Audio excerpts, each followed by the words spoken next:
Grüß euch, da ist wieder Rucksackt-Taxi. Ich wiederhole heute eine Tour mit euch und zwar auf die Gederer Wand. Ich erzähle euch unterwegs, warum ich das nochmal mache. Das ist für mich eine kleine Tour, wo ich heute was testen kann. Und darum würde ich sagen, packen wir es. Auf geht's!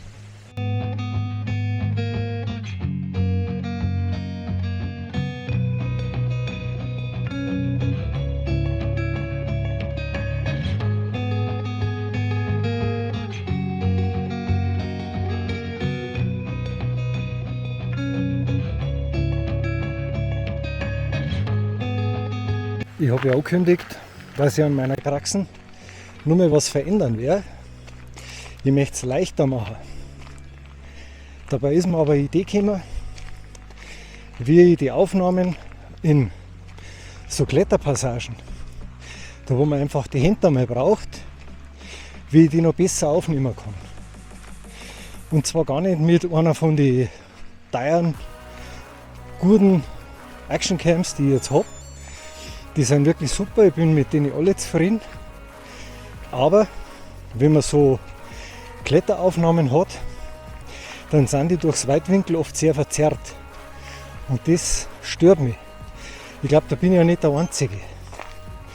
Jetzt habe ich mir was überlegt. Ich werde dafür eine ganz simple, einfache Kamera nutzen. Die hat jetzt nicht den besten Wackelschutz. Den brauche ich in dem Fall aber glaube ich gar nicht. Die kann ich aber, was das Weitwinkel betrifft, einstellen. Und das ist halt mit der Grund, warum ich die kleine Gitterwand nochmal mache. Da werde ich über den Rottauer Steigen aufgehen. Und da verspreche ich mir an der einen entscheidenden Stelle, die da drin ist, dass die Aufnahmen ganz gut werden müssen.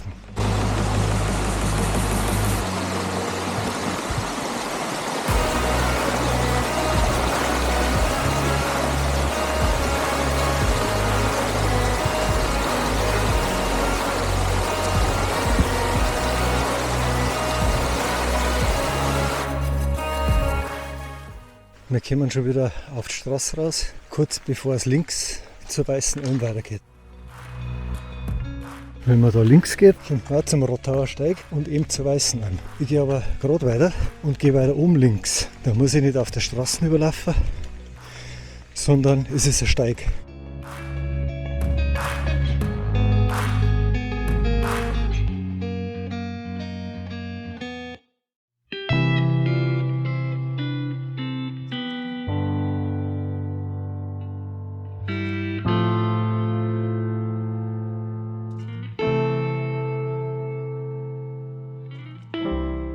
Da geht es jetzt gleich nach dem kurzen Stück als Straße im Steig weiter. Da hoffe ich, dass nicht zu viel Baum quer liegen oder dass durch den Ring nicht zu viel ausgewaschen ist. Naja, werden wir gleich sehen.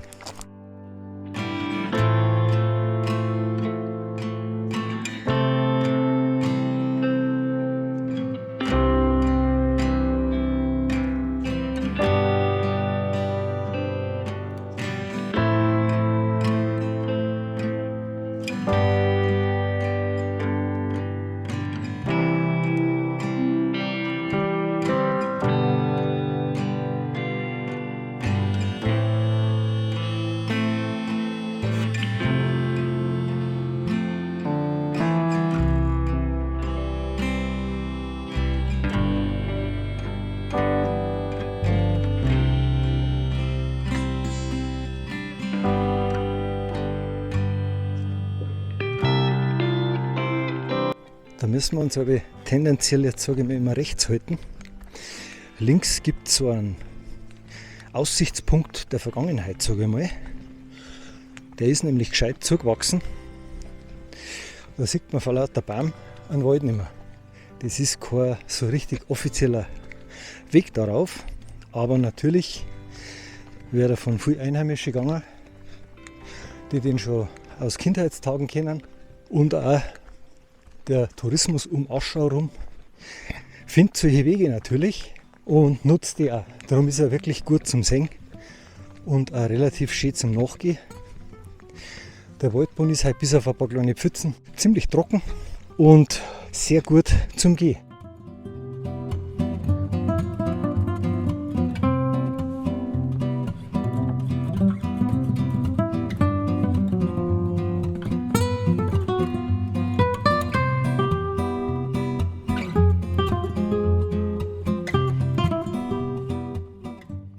Dass der Steig gar nicht markiert ist, stimmt natürlich nicht, aber man sieht, die sind alt und trotzdem sieht man aber die Spur, den Pfad immer ganz gut.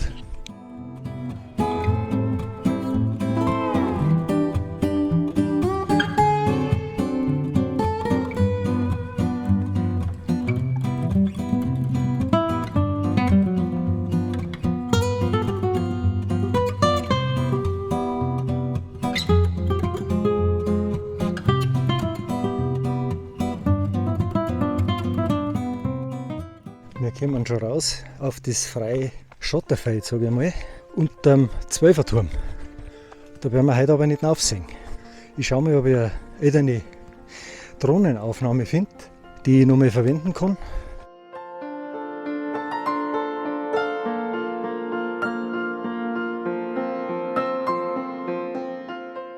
Ja, der Nebel wird jetzt durch die Kamera wahrscheinlich noch weiter verdichtet. Ich kann euch garantieren, er ist da, der Zwölferturm, aber wir sehen halt heute vom oberen Teil nichts.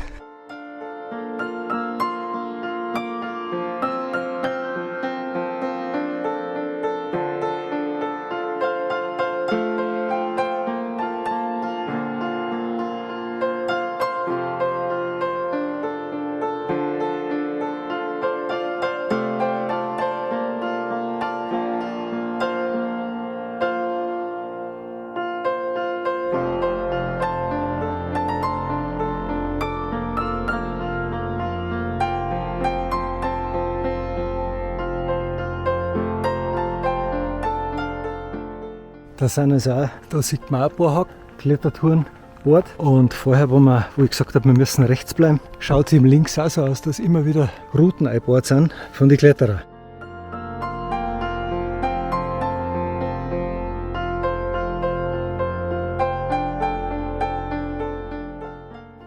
Wir kommen zur engsten Stelle in der Tour und zu der Kletterstelle, in der ich heute mein neues Stativ ausprobieren möchte. Schaut mal genau hin, mich würde vor allem mal interessieren, was ihr davon haltet. Da herin ist leider immer ein bisschen schmierig. Es ist immer nass, es glänzt alles und der eine steigt mit dem Schuh drauf und der andere langt dann wieder mit der Hand hin. Heute ist nur die kleine Stelle jetzt, die ihr seht. Das ist mit dem neuen Stativ aufgenommen und zum Probieren langt mir die eine Stelle. Ich muss ja schon ein bisschen was verfeinern, das sieht man. Aber ich finde, lieber wackelt es ein bisschen, als dass die Beutel so verzerrt sind.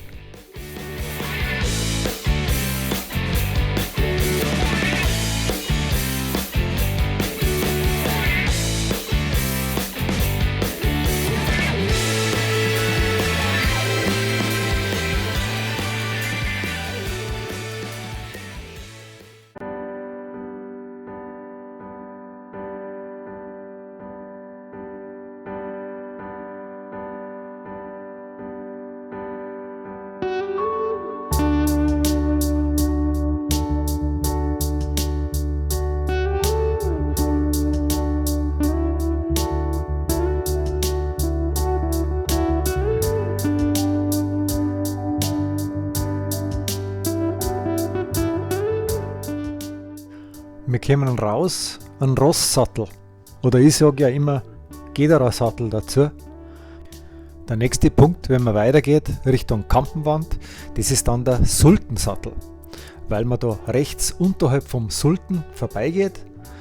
Und also da sieht man ja ganz schwach den Weg da rüber. Und wir gingen aber heute links in Richtung von dem liegenden abdürrten Baum. Das ist praktisch wie der erste Wegweiser Richtung Gedererwand.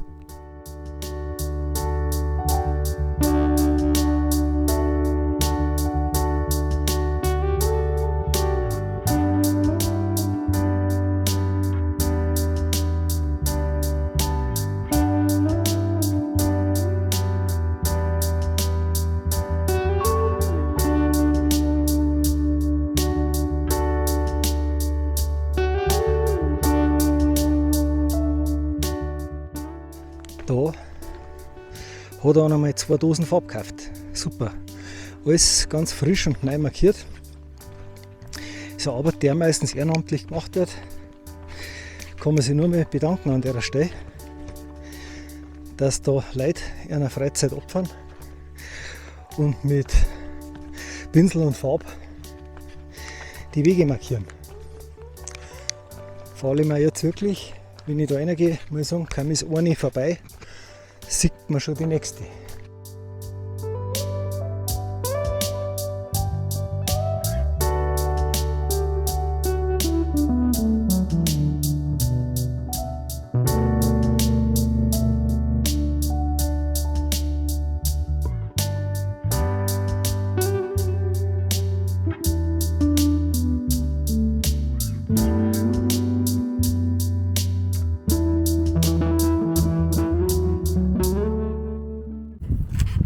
Der Steig zur Gederer Wand hinter ist halt so ein Vogelwilder, gell?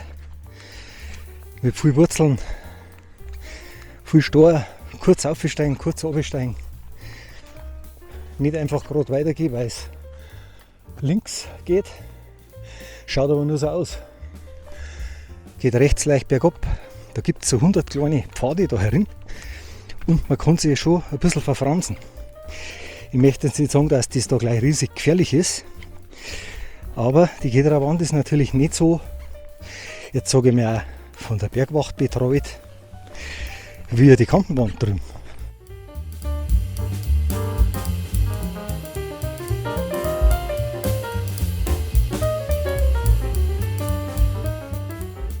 Und kaum ist die Sonne heraus, ist es wieder dampfig.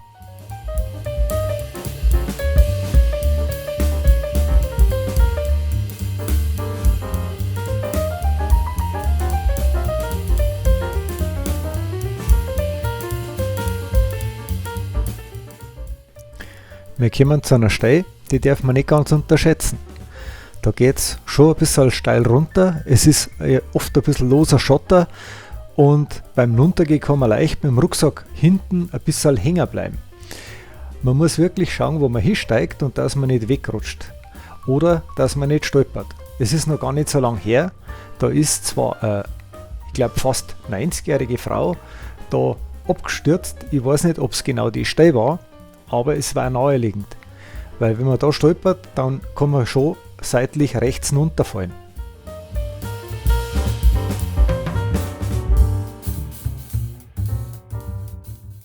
Und schon kommen wir zur nächsten Stelle, wo man ein bisschen die Hände dazu braucht.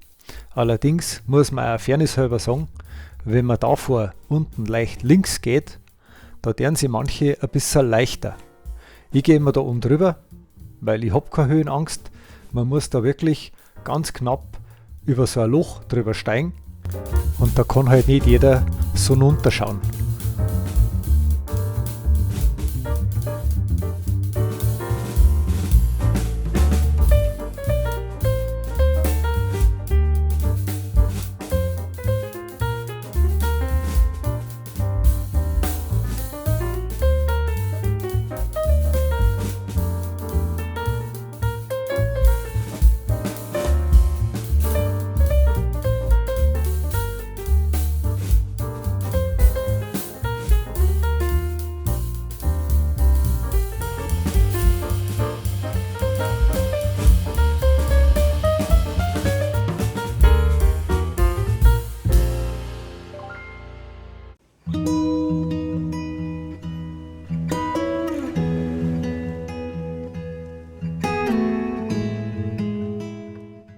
Wir erreichen die Gederer Wand, so ein bisschen die kleine Schwester von der Kampenwand.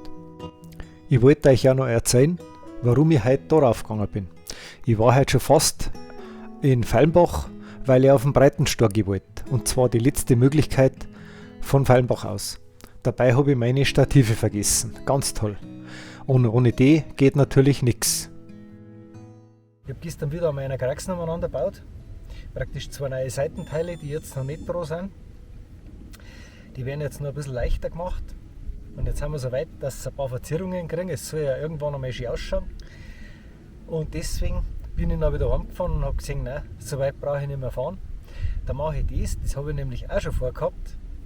Ich habe jetzt noch zwei Schwachstellen festgestellt, ihr habt es vielleicht im Video gesehen.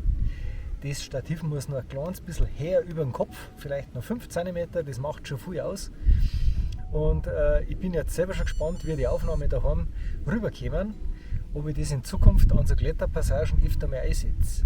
Montiert ist relativ schnell, ich muss aber auch umstellen auf Flügelmuttern, so wie ich das bis jetzt mit einer Verschraubung habe. Weil jetzt habe ich gemeint, ich habe ja so einen Schraubenzieher dabei, dauert das viel zu lang, da brauche ich ewig, bis ich an so einer Stelle weiter bin. Für den ersten Versuch war die kleine Tourheit auf die Gederer Wand wunderbar. Komisch ist, jetzt gibt es schon mehrere Videos von der Gederer Wand von mir, gell? Ich bin ganz allein herum. Klar ist heute unten neblig, aber der erste Tag, wo es da herum so zugegangen ist, dass ich vor bunten Jacken bald keinen Sturm mehr gesehen habe, das war exakt der gleiche Tag. Da war es auch zugezogen und herum war es sonnig. Ein Traumtag. Da habe ich eine halbe Stunde gewartet, weil ich mir damals eingebaut habe, ich möchte einmal mit der Drohne übers Gipfelkreuz fliegen. So knapp drüber, so 1 Meter vielleicht oder 2.